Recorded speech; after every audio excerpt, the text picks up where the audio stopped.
And then how long were you in South Africa? 6 years. And why South Africa? Why was that such a specific place to be put for an Yeah, so academic? several reasons. I worked on programming that was PEPFAR funded, actually by CDC, and it was mostly in Southern Africa. And Joburg's an easy place to if you're traveling, right? Also, I think a big reason I was married to, well, actually, I wasn't married, I should say. I had a partner, a male partner, and he actually, because we were domestic partners by the DC government, he got on my visa as a dependent. And there's no other country in Africa, mostly in Asia, in the developing world, that you can actually, as a same-sex partner, back in 2003, South Africa allowed this. And in fact, in 2007, passed same-sex marriage before it was nationalized in the US. And we actually got married in Johannesburg because of it. So South Africa is their constitution is one of the most progressives in the world. And that's sort of reason, let's go live there, because they would actually allow us to live there as a couple. So.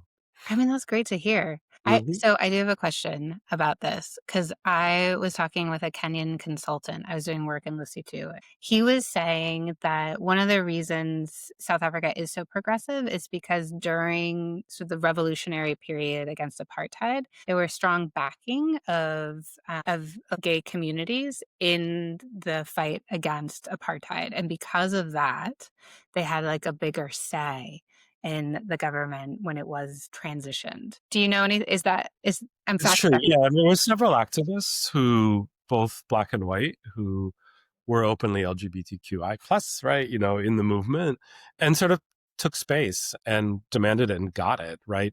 And it fits this narrative that I find in South Africa of exclusion. And it was interesting during the debate around same-sex marriage, couples had sued, and the Constitution says you can't discriminate against sexual orientation. It's in their Constitution. So they won a case around adoption, and they're now focused on marriage. And at one point, I think the Supreme Court, the Constitutional Court said, okay, government, yes, this is discrimination. We're giving you a year to change the law. If you don't, it will change automatically. And so they had a year of discussion. And there was, a lot of, I think one study, like 96% of the population did not support same sex marriage, right? But one of the leaders of the ANC at the time stood up and said, okay, guys, if we're going to change, we'd have to amend the Constitution to do this and take them out, right? And then who's next? Who will be taken out next? And who will be taken out next? And we're going right back to apartheid. So you know what? You may not agree with it, but we're going to make this happen. And this is who South Africa is now. We're the rainbow nation, right? And it was a very powerful moment of saying, we can't start discriminating against people again. We can't, because we're going to go right back to what we had. So yeah, it was a wonderful place to live. What a nice story that I had no idea about. Because when I think about South Africa, I think of their health minister that was like, "Just eat right and you won't get There's HIV." that.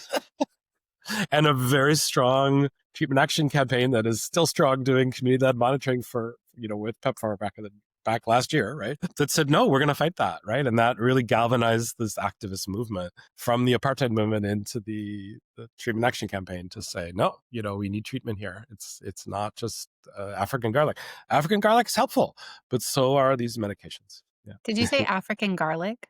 Yeah, that was what she was promoting a lot. And I didn't know that. nutrition will help, reduce HIV. I mean, garlic's a really nice, thing to help with your immune system, but it's definitely not gonna kill a virus. It's similar to RFK Jr. today. And, we need a movement of people standing up like they did there to stop this, because it is, there's good things in part of this, right?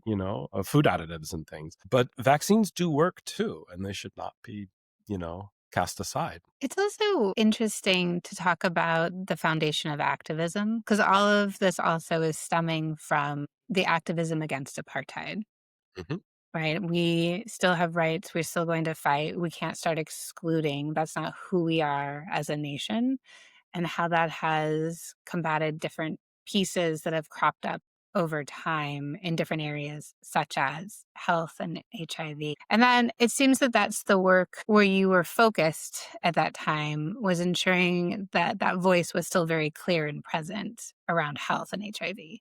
Yeah, I was gonna say, like it's beyond just health, right? HIV is important, and at that point, every Saturday in Soweto, you'd see 7 funerals, right? It was just pain of people in their 20s and 30s, just really painful, right? And so this huge investment, that's when PEPFAR really was amazing to say, we can do better than this, right? Because there's ways to prevent this. Soon we realize there's ways to fully treat this. Treatment becomes prevention.